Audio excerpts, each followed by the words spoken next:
Donc, c'est un texte du Zohar donc, qui est découpé dans le Chok d'Israël sur le Zohar Azinu de vendredi, mais qui est, c'est la note 1, mais qui vient du Zohar Vayakel, c'est-à-dire à la fin de Shemot, page 207a. Alors, Kadnafak Shabta, quand Shabbat sort, oui, ça veut dire que, vu que c'est dans le cycle du temps, il y a un moment où c'est plus Shabbat.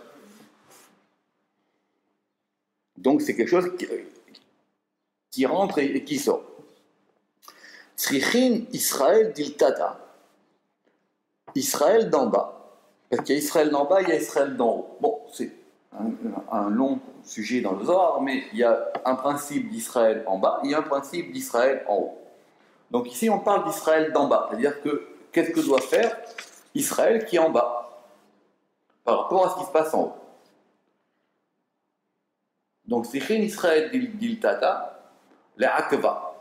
Ils doivent s'attarder. C'est-à-dire que c'est comme quand on a un invité, on ne se sépare pas comme ça aussi rapidement. Donc il faut essayer de prolonger ce jour du Shabbat. Essayer de prolonger, comme si on voulait faire que, si par exemple Shabbat il sort à, je sais pas moi, la nuit tombe à un moment précis, alors comme on ne veut pas être prisonnier du temps, on veut essayer de faire prolonger ce temps. Bon, ça c'est facile. Donc c'est l'idée simple que si on peut faire durer Shabbat encore un petit peu, c'est bien. Deha Yoma Rabba Ilayu. Parce que c'est un Yoma, c'est un jour, Rabba, grand, Ilaha est supérieur même, plutôt que haut. C'est un jour grand et supérieur.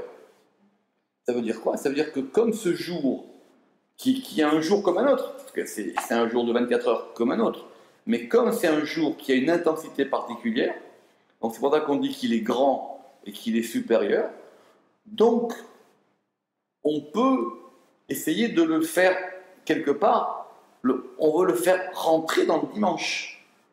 Quand c'est fini lundi, c'est mardi. Mais là, on aimerait faire en sorte que le lundi dure jusqu'au mardi. Que le Shabbat dure jusqu'à une partie du dimanche. Donc c'est pour ça que le Zohar dit que on a besoin de les hakev, c'est ça, c'est s'attarder ou plutôt de le retarder, quoi, plutôt même. On veut retarder sa sortie. Donc c'est le sens de la parenthèse qui correspond à une version alternative du Zohar.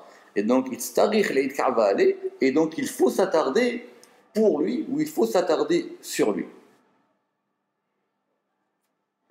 Donc déjà, on comprend que on est dans une dimension temporelle complètement différente. De la même manière que quand Shabbat entre, on veut, comme on ne veut pas que ce soit un jour comme les autres, on veut qu'il morde aussi sur le vendredi. On veut l'allonger quelque part. Donc on veut que, c'est pour ça qu'on va le faire rentrer dans le vendredi. Vous comprenez ce que je veux dire? C'est-à-dire qu'on ne va pas attendre alors la fin du vendredi pour arriver au samedi, c'est qu'on veut que ça commence dès le vendredi. Donc on va aussi essayer de le faire entrer plus tôt. Et on va le faire sortir plus tard.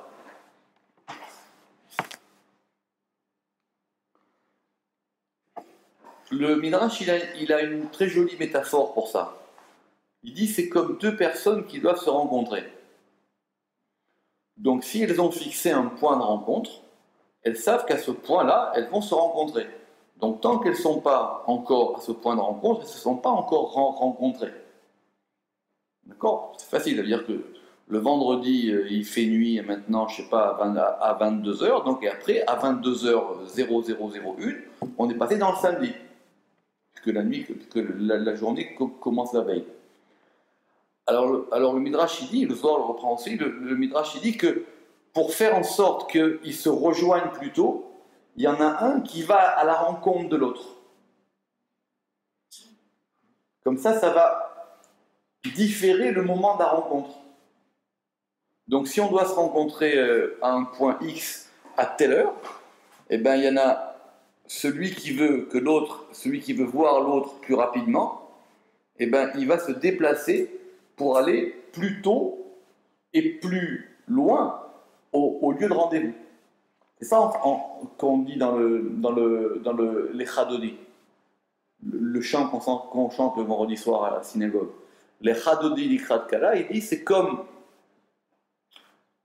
un fiancé qui va à la rencontre de sa fiancée. Il n'attend pas qu'elle vienne. Il devance. Donc on devance le temps. Et en devançant le temps, on rentre dans une autre dynamique du temps.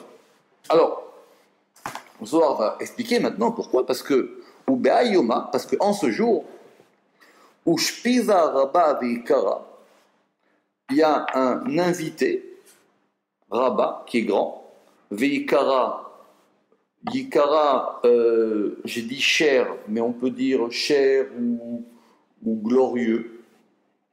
Yakar, c'est ce qui est cher ou ce qui est glorieux. Donc, Ushpiza Rabba Veikara, Ka Sharia Ale, il réside sur lui. Alors, la question c'est de savoir, sur qui il réside? C'est-à-dire que dans ce jour de Shabbat, il y a quelque chose de plus. C'est comme s'il y avait un invité. Alors cet invité, il est et à la fois sur l'homme et à la fois sur le jour. Ou Begin Kach, et à cause de cela, Ba'el et Tagva, il faut s'attarder. Les Thaza de la Dahikin d'Ushpiza Kadisha, pour montrer qu'on ne repousse pas cet invité. On veut encore qu'il reste avec nous. La question, c'est comment c'est possible? Parce que si c'est du temps, le temps c'est fini, c'est plus Shabbat, il n'est plus là. Donc la montre, elle va tourner, c'est-à-dire le cycle du temps, il est impitoyable de ce point de vue-là. Il dit maintenant c'est fini. Alors non, on veut viser un au-delà du temps. C'est ça qui est intéressant. C'est qu'on veut un plus que le temps. On veut dépasser la notion de temps. Alors Kedin, Patré Israël Ve'amre. Et donc c'est pour ça que Israël, dans la prière d'en bas, on va dire Ve'urahum yichapech avon. Alors c'est un extrait des psaumes de Teilim, du roi David, et c'est une phrase qu'on dit en ouverture de la prière du soir. Mais la prière du soir de la semaine, c'est-à-dire dimanche, lundi, mardi, mercredi, jeudi, elle est particulière parce qu'on passe d'un jour chol à un jour chol. Mais la prière du soir, de vendredi soir, c'est pas la même parce qu'on passe d'un jour profane à un jour saint. Donc il y a des phrases dans la prière qui changent. C'est pas le même changement de temps. Et de même, dans la prière du samedi soir, donc qui est celle qui passe du Shabbat au non-Shabbat, il y a aussi des phrases qui changent. D'après le Zohar, la prière, elle est composée évidemment de mots, et les mots de lettres, mais ces mots et ces lettres, elles déclenchent des choses. Prier, c'est agir. Prier, c'est agir avec les mots qu'on dit. Surtout quand c'est fait en hébreu. Ce sont des lettres hébraïques, et ces lettres, elles ont une particularité. Et donc, d'après le Zohar, c'est ça que les intentions de la prière. C'est ça les kavanot, c'est ça les directions de la prière. Donc c'est pas qu'on dit une phrase pour une autre, c'est qu'on veut maintenant déclencher par la prière des choses. La prière, elle bouge des choses dans les mondes. Après, les retombées de la prière, c'est une autre question. Mais ce que nous on fait, ça agit. Après, ça agit bien, ça agit mal, ça agit tout de suite, ça agit plus tard. C'est une autre question. Donc, le samedi soir, on retourne, puisque la prière du soir, c'est la prière qui fait la jonction entre la journée et la nuit. C'est la prière où on annonce le cycle de la nuit qui arrive, et donc le cycle du nouveau jour. Donc cette phrase d'introduction qu'on a dite le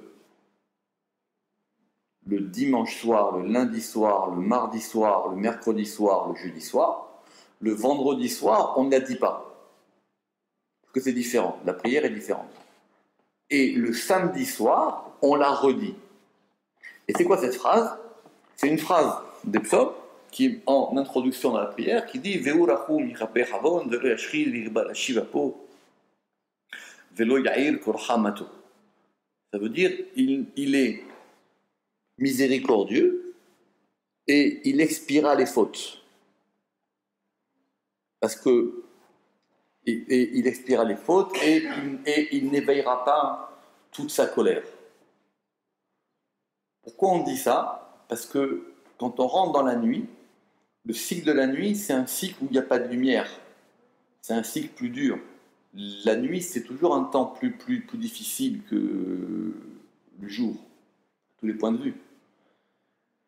Et quand on veut rentrer dans ce nouveau jour qui commence par la nuit, donc on veut au moins se dire que c'est quelque chose qui va nous débarrasser des fautes, où on ne veut pas rentrer dans cette nuit avec les fautes. Donc on demande à Dieu de nous expier nos fautes.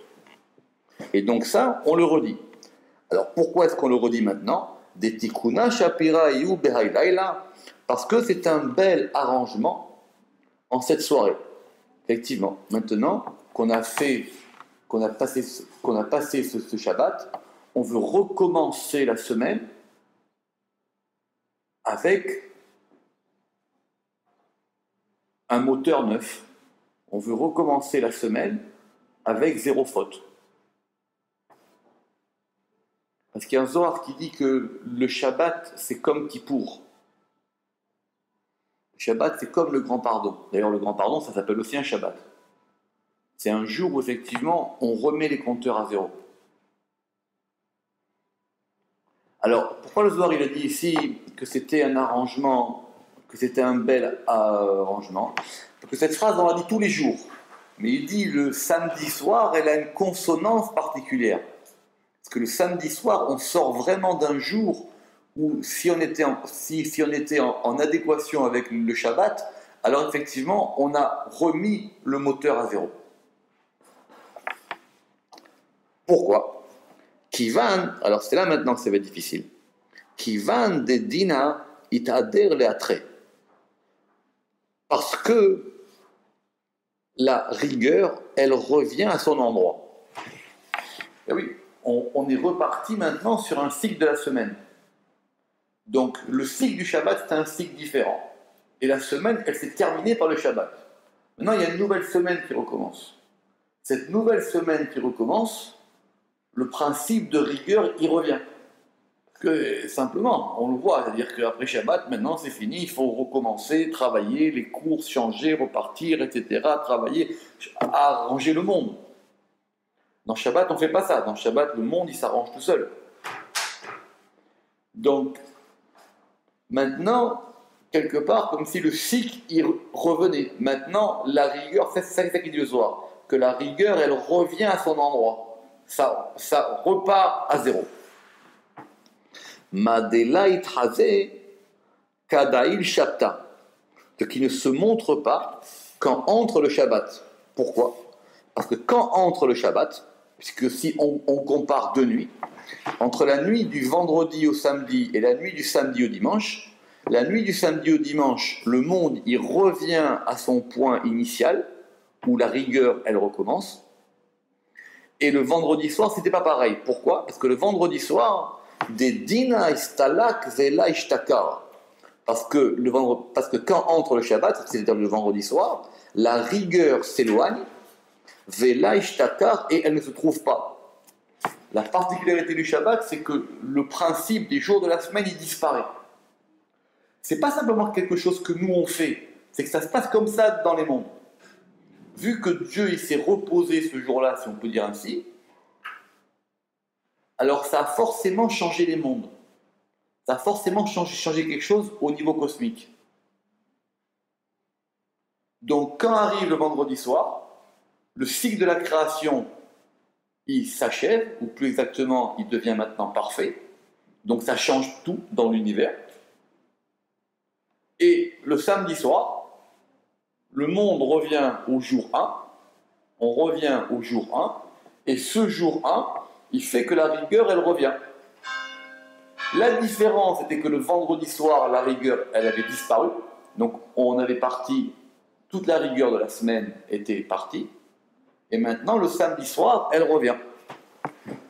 Donc, on a plus intérêt, c'est pour ça que cette phrase-là de Ve'urachum yirapechavon, que Dieu, il est miséricordieux et il va expier nos fautes, on ne la dit pas le vendredi soir. Le soir, il est très à cheval sur l'ordre de la prière. Le Zohar, il a inspiré beaucoup de manières d'ordonner des livres de prière. Le Zohar, le Harizal, surtout des phrases qu'on doit dire, des phrases qu'on ne dit pas. Que si on dit ça, alors ça montre qu'on n'a pas compris où on se passe. Donc c'est pour ça que cette phrase, on ne la dit pas. Donc ok, on est revenu dans un élément 1. La grande question qui va se poser maintenant, c'est de savoir est-ce que c'est comme une roue qui revient ou pas? Est-ce qu'on revient au point zéro ou pas? On a quand même vécu une semaine derrière nous. On a quand même vécu un Shabbat. Le soir, il dit maintenant, on est revenu au point zéro. Bon, on a compris le vendredi soir qu'il y avait un changement. Maintenant, le samedi soir, on revient dans le jour 1. Alors, pour bien marquer ça, on va rajouter à la fin de la prière une phrase qui est aussi tirée des psaumes et qu'on ne dit que le samedi soir. Et cette phrase, d'après le Zohar, est très très importante. Et d'après le Harizal aussi, elle est très importante. Alors, si vous avez 2 minutes, je vais vous montrer. Alors, on va lire Besha'ata des patries Israël, au moment que on revient. Et cette phrase, elle est donc Besha'ata des patries Israël, au moment que Israël, ils vont ouvrir, c'est-à-dire qu'ils vont commencer à prier. Donc c'est une phrase particulière qu'on ne lit que le samedi soir, je reprends, et qui vont ouvrir ce verset qui commence par Vehi Noam. Et ce verset de Vehi Noam, il est tellement fort qu'il va donner suite, pages 280 et 281, à ce qu'on appelle une Kedusha, c'est-à-dire une sanctification supplémentaire du nom de Dieu. Qu'on va lire page 281, où on va dire 3 fois Kadosh. Kadosh, Kadosh, Kadosh. Que Dieu soit saint 3 fois. Kadosh, Kadosh, Kadosh. Alors, Besha'ata des patries Israël Vehi Noam. À partir du moment où Israël, ils vont ouvrir par Vehi Noam, ou Kedusha décidera, j'ai oublié de le traduire, et ça veut dire et la sainteté de l'arrangement, c'est-à-dire cette sanctification qu'on va rajouter.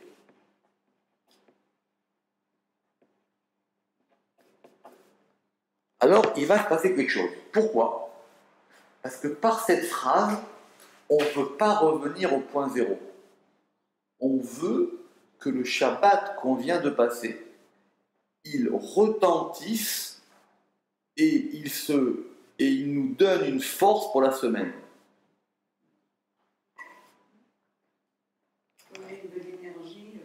Oui, mais ici, on veut 3 choses. On veut d'abord que cette douceur du Shabbat, elle reste sur nous.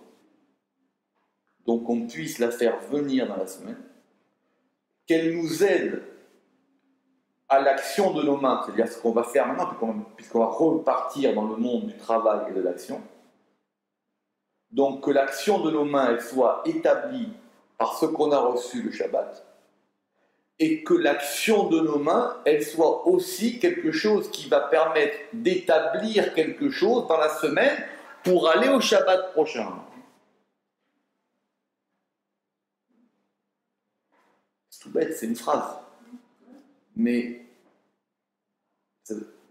d'après le Zohar et d'après le Rabbi Yitzhak Luria, d'après le Harizal, elle est très importante cette phrase. Parce que c'est elle qui permet que le Shabbat ne soit pas un tour dans le vide. Sinon, on serait triste à chaque fois. Sinon, voilà, alors on a une semaine, après on a un Shabbat, et après on recommence. Alors on pourrait dire, mais c'est comme le mythe de Sisyphe. Hein? C'est bien de la routine. Exactement, c'est comme le mythe de Sisyphe. C'est-à-dire que chaque fois, on monte et on redescend, on monte, on redescend. On remplit, on vide, on vide, on remplit. C'est le tonneau des Danaïdes. Est-ce que ça a un rapport avec... On lit le Zohar. Parce que c'est ici, c'est juste en allusion. Bécha'ata des patrés Israël Veinoam, au moment où Israël les ouvre en disant ce Veinoam, donc et que cette douceur elle soit sur nous, ou Kedusha déciderait, ou Kedushata décidera, et la sainteté de l'arrangement, parce que du coup maintenant on va re-sanctifier Dieu encore une fois, parce qu'on veut maintenant que cette sanctification du Shabbat elle descende à la semaine. Alors là, en ayant agi ça, il y a quelque chose qui va se passer. Le Zohar va l'expliquer par une métaphore ou par une histoire. Vous savez, on a vu plusieurs fois que, on avait vu là, il y a plusieurs semaines que même en haut, ce qu'on appelle le Gehinam, vous vous rappelez, on avait parlé de ce Gehinam, le rôle du Gehinam, le jour du Shabbat, il ferme. Bon, il y a un Zohar qui dit qu'il ne ferme pas complètement, il ouvre, il ferme en tout cas. Même en haut, il y a une différence. Même ceux dont les âmes sont en haut, ils ressentent en haut le Shabbat. Même ceux dont les âmes sont en haut et qui doivent réparer leurs fautes, Shabbat, ça s'arrête aussi en haut. Dans tous les mondes, ça s'arrête. C'est dans tous les mondes qu'on ressent le Shabbat. Or, qu'est-ce qui se passe le samedi soir? Les portes du Gehinam, elles réouvrent. On repart. C'est reparti. On est reparti sur un nouveau cycle. Celui qui a des problèmes Shabbat, il les a oubliés. Mais le samedi soir, les problèmes, ils reviennent. D'accord? Alors, Kol inun hayavin de Gehinam. Tous les mécréants du Gehinam, parce que s'ils sont au Gehinam, c'est qu'ils sont des mécréants, c'est qu'ils ont des fautes à se faire pardonner. Le Zohar, il a bien dit que c'était au moment où on dit cette phrase. Hein. Parce que dire que eux, ils voient que nous, on a agité quelque chose pour qu'on reçoive encore le Shabbat sur nous. Patrin ve'amre, ils ouvrent et ils disent Zakain itun atun, Zakain atun Israël ama kadisha.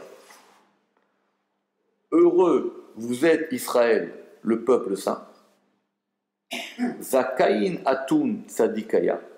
Heureux, vous êtes des justes. Des natre pekuda de Oraita, qui observaient les commandements de la Torah. Effectivement, ils voient, eux, qu'on agite un élément, qu'on va mettre en action un élément nouveau. Et eux, ça leur fait de la peine. Ou quelque part, ça leur fait de la peine d'une part parce qu'eux, ils l'ont pas fait quand ils étaient en bas, mais ils voient la force de ce qu'on fait. C'est intéressant cette idée, c'est-à-dire que en haut, les choses, elles n'ont pas la même dimension qu'en bas. En haut, ils voient que des choses en bas, elles peuvent avoir une répercussion, et nous, on ne la voit pas, cette répercussion. Alors eux, quand ils voient cette chose-là, quand ils voient que cette prière-là, cette intention qu'on a eue dans cette prière, elle a changé quelque chose, que ça change tout. C'est-à-dire qu'on tire le Shabbat dans la semaine. On fait rentrer ce qui est fait dans le Shabbat, on le fait rentrer dans notre semaine entière. Alors eux, ils disent, heureux vous êtes l'Israël, peuple saint, heureux les justes qui observaient les commandements. Vainun les chayava, et malheur à eux, les mécréants. Non, malheur à nous. Nous, peut-être c'est à nous. Malheur à nous, les mécréants. Des lazachou les mita oraita, parce que qui n'ont pas mérité d'observer la Torah.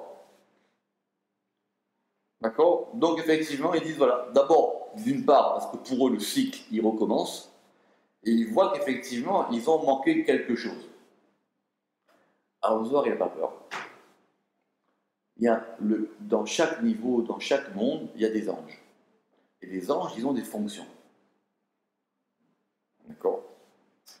Et il y a beaucoup d'anges. Il y a toute une partie de la Kabbale qui est une espèce d'angéologie, qui décrit les anges, leurs noms, leurs fonctions, pourquoi ils s'appellent, où ils sont, etc., etc. C'est quelque chose de très très compliqué et qu'on ne peut pas manipuler à la légère. mais qui est mentionné dans le Zohar, dans la Kabbale plusieurs fois, c'est très très complexe, il y a très peu de gens qui maîtrisent ça bien. Mais l'ange qui est préposé au Gehinam, il a un nom. C'est lui le patron, c'est lui qui reprend les clés du Gehinam. Il dit maintenant c'est fini les enfants, Shabbat, maintenant on rentre, il y a du boulot maintenant. Maintenant on va se remettre au travail. Comment il s'appelle? Il s'appelle Douma. Il s'appelle Douma. Alors, le Zohar dit qu'il s'appelle Douma, mais ce nom de Douma, on le trouve dans la Bible. On le trouve dans les psaumes aussi. Il n'a pas forcément la même signification d'après le sens des psaumes. Mais le Zohar dit que là-bas, on parle de cet ange-là, qui est l'ange qui est préposé au Gehinam. Alors, eux, ils disent maintenant, voilà, le monde repart à zéro, nous on va repartir. Et Israël, qui ont fait Shabbat, ils ont compris qu'il y avait un sens au monde que nous, on n'a pas pu saisir quand on était en bas. Et il y a l'ange, le patron, qui leur dit Kedin Douma Kadim. Alors Douma, il s'avance. Bekaruza It'ar Ga'amar. Et il y a une annonce qui s'éveille et qui dit. Donc il y a une annonce qui est donnée dans les mondes d'en haut. Yashuvu Reshaim Lishola. Kol Goïm Shehere Elohim. Que les mécréants, ils reviennent, ils retournent au Sheol. Le Sheol, c'est l'un des autres noms du Gehinam. Ça s'appelle le Sheol aussi. Le Sheol, c'est aussi marqué dans les psaumes. Que les mécréants retournent au Sheol. Kol Goïm, tous les peuples, Shochere Elohim, qui ont été oubliés, oublieux même, oublieux de Dieu, oublieux de Elohim. Alors, littéralement, c'est facile. Ça veut dire que, ok, maintenant, il faut revenir. Donc vous devez revenir à votre place. Mais ce verset, il est quand même plus compliqué. D'abord, Yeshuvu Reshaim Lishola, ça veut dire que les mécréants retournent au Sheol. Ok, c'est-à-dire qu'ils doivent revenir à la place qu'il a leur.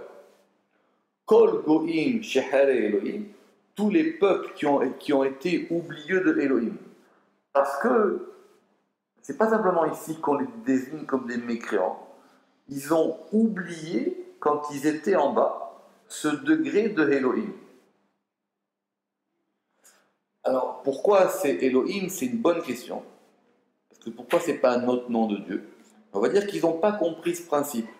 Ils n'ont pas compris le principe qu'on pouvait même mettre dans les 6 jours de la création un élément qui provient d'au-delà de la création.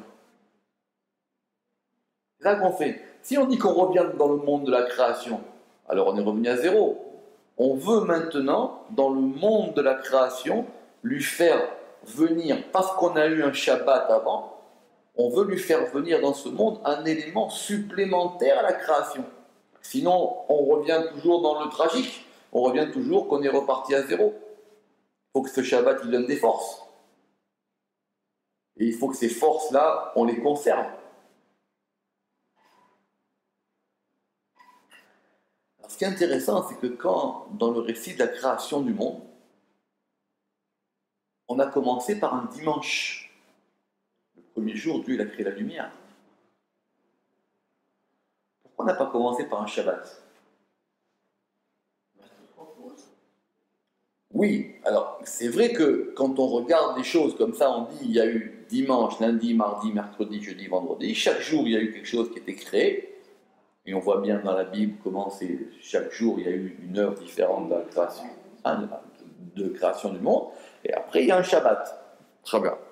La Torah, elle ne parle pas du dimanche d'après. Elle s'arrête là. Après, le dimanche d'après, on va commencer à raconter ce qu'il a fait le premier homme, Adam. Et d'ailleurs, même lui, c'était le vendredi qu'il a commencé il a été créé le vendredi. Mais si on veut que dans cette action, on récupère des choses qui viennent d'un degré plus haut, pourquoi la Torah, elle ne commence pas par un Shabbat? Alors vous allez me dire, parce qu'il n'y a pas encore eu d'action. Mais quand on regarde au point zéro, le point zéro, c'est quoi? C'est un Shabbat ou c'est un dimanche? C'est dimanche. Oui, mais ici on dit que nous on veut que ce dimanche-là, on récupère le Shabbat d'avant. Alors c'est compliqué. C'est-à-dire que, parce qu'il ne peut pas y avoir finalement quelque part de dimanche s'il n'y a pas un Shabbat avant. Si vous commencez le monde à zéro, vous allez devenir fou. Vous avez besoin d'avoir une force pour vous. Vous avez besoin d'avoir une force, d'avoir quelque chose qui vous aide, qui vous pousse. Si vous commencez le monde comme un nouveau-né le dimanche, il y a tout à faire. Il faut tout faire, il faut tout recommencer, il faut tout établir, etc. Vous allez perdre votre force. Il faut qu'il y ait quelque chose qui arrive derrière. Bon, nous, on est dans cette configuration où on est après un Shabbat. Donc c'est ça qui est intéressant ici. Alors, le soir, il va aller un peu plus loin. Zekol ilin havili chavile tehirin. Alors, c'est une expression difficile. Parce qu'une chavila, c'est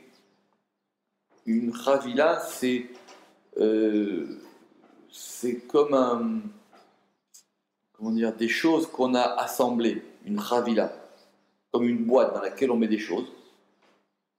Et ici, le Zohar il dit les chavilin tehirin.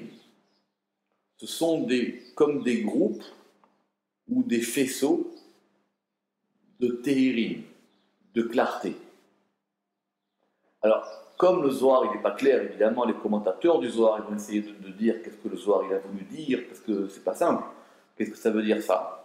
Alors on dit en général que ça représente des catégories d'anges ou une catégorie de lumière qui est une lumière qui est tellement claire qu'elle est aveuglante. C'est une lumière tellement claire qu'elle est dure, c'est une lumière dure. Et cette lumière dure, c'est la lumière du Gehinam. Le Gehinam, déjà, c'est quoi? Et tous ces groupes de clarté,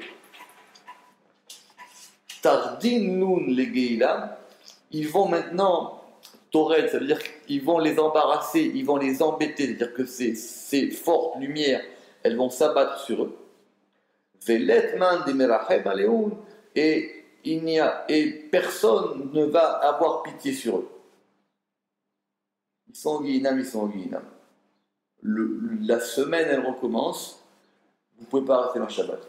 Vous aussi, vous devez repartir. Vous avez un travail à accomplir. Vous aussi, il faut que vous repartiez. Alors, on voit qu'ils ont eu un regret à la fin du Shabbat, parce qu'ils comprennent qu'en bas, on a attiré quelque chose, et qu'ils n'avaient pas compris cette chose-là sur terre, mais, comme le Zohar il dit, voilà, il y a l'ange qui s'occupe de ça, il dit maintenant, vous retournez là-bas. Il fallait comprendre la chose plus tôt, vous ne l'avez pas comprise. Et les forces du Gehinam, qu'on appelle ici les Chavilé Teirin, elles vont recommencer leur travail sur eux. Jusqu'au Shabbat prochain. Et a priori qu'eux aussi, de Shabbat en Shabbat, ils comprennent plus de choses. Autrement dit, là-haut, Ça, une phrase qui en dit long. Zakaï ninun kol natre Shabbata. Heureux sont tous ceux qui observent le Shabbat, c'est-à-dire ceux qui, effectivement, dans ce monde-ci, ils ont ce degré de Shabbat. Behai Alma, dans ce monde-ci, c'est-à-dire c'est dans le monde d'en bas.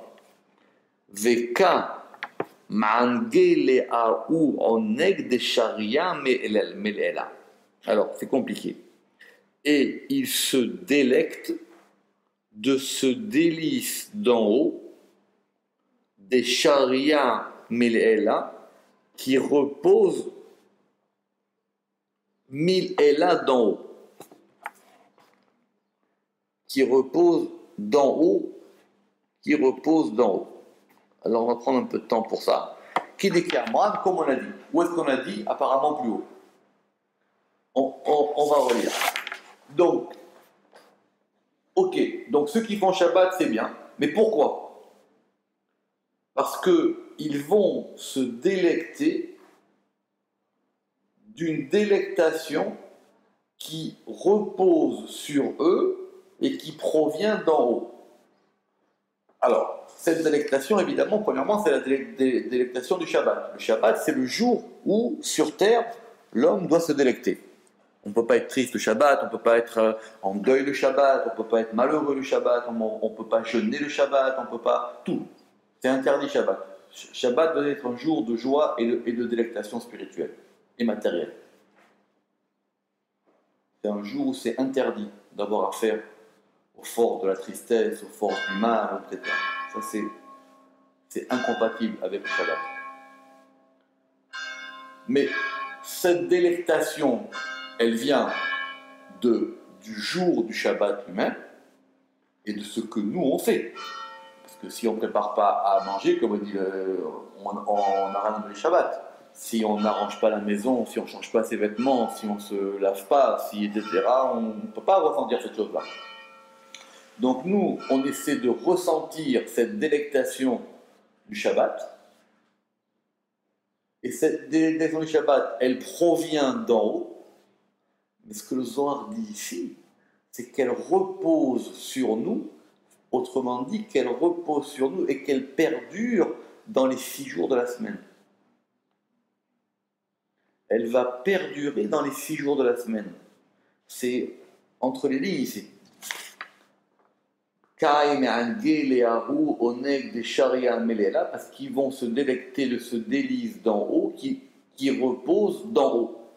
C'est quelque chose d'en haut, mais qu'on va recevoir sur nous et qu'on veut perdurer dans la semaine. Et c'est ça qu'on a dit qu'il Amra. C'est quoi, comme on a dit dans le Veinoam, comme on a dit dans cette prière qu'on fait à la fin du Shabbat, pour que ce délice du Shabbat, il revienne sur nous. Baruch Adonai Leolam, Amen ve Amen.